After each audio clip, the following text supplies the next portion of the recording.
Սիրելիներ, մեր կյանքն իրականանում է Աստծո շնորհիվ, որովհետև մենք այս աշխարհ չեկանք մեր կամքով, այլ Աստծո ողորմության շնորհիվ։ Եվ Աստծո շնորհն է, որ մեզ ապրեցնում է։ Քրիստոնեության իմաստը Տեր Հիսուս Քրիստոսով իմաստնացած շնորհալի կյանքն է։ Այսօրվա ավետարանը մեզ ուսուցանում է, որ նրանք, ովքեր Տիրոջը հետևում են, իրենց կյանքը անմասն չէ Աստծո ձեռքից իջած բազում իմաստությունից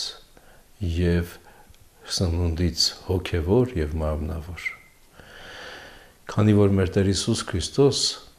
այսօրվա ավետարանում հացերը բազմացրեց և մարդիկ կերան։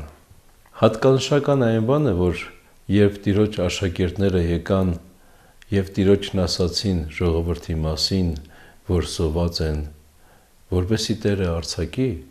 շատ հետաքրքիր բան ասաց Տերը։ Նա ասաց նրանց. «Դուք տվեք նրանց ուտելու բան»։ Եվ նրանք ասացին. «Մենք 5 նկանակից և 2 ձկից ավելին չունենք, եթե չգնանք և այս ժողովրդի համար բավարար ուտելիք չգնենք»։ Որովհետև շուրջ 5000 մարդ կար։ Նա աշակերտներին ասաց. «Նստեցրեք դրանց խումբ-խումբ 50-50»։ Եվ այդպես արեցին և ամենքին նստեցրին, և նա վերցնելով 5 նկանակը և 2 ձուկը, նայեց դեպի երկինք, օրհնեց, կտրեց և աշակերտներին տվեց, որպեսզի ժողովրդի առաջ դնեն, ամենքը կերան և հագեցան, իսկ կտորտանքները վերցրին 12 սակար լիքը։ Սիրելիներ,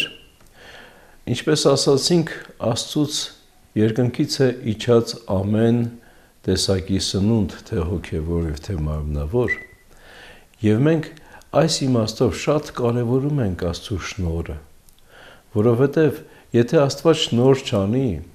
որ մենք կարողանանք հասկանալ իր պատվիրանը,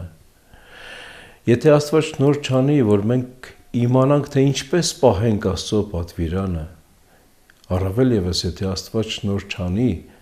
որ լցվենք Աստծո հոգով և ապրենք Աստծո պատվիրանի իմաստը, ապա մեր կյանքը կանցնի սոված և լքված, որովհետև իմաստ չունի կուշտ լինելը մարմնով, եթե հոգիդ խաղաղ չէ։ Հաճախ չենք կարողանում ներել միմյանց, չենք կարողանում համբերել միմյանց։ Եվ այս ժամանակ է, որ եթե խնդրենք, Աստված օգնության կհասնի և կտա մեզ այդ կարողությունները։ Տեսեք, Աստված, մեր Տեր Հիսուս Քրիստոս, մեզ իր հոգևոր սննդից անմասն չթողեց, այլ սահմանեց Սուրբ Հաղորդության խորհուրդը և այն խոսքը, որ ասում է իր աշակերտներին. «Դուք տվեք նրանց հաց ուտելու», նախ և առաջ վերաբերում է հենց սրան, որովհետև առաքելական շնորհ է, որ հացի և գինու օրհնությունը կատարվում է նրա համար, որպեսզի մենք Աստծո հետ հաղորդակից լինենք, և Սուրբ Հաղորդության, այսինքն պատարագի ժամանակ օրհնված հացի և գինու մեջ մենք նկատում ենք մեր հավատքի աչքով մեր Փրկիչ Տեր Հիսուս Քրիստոսին, ով բաշխվում է մեր մեջ և մեզ շնորհ է տալիս կյանքի։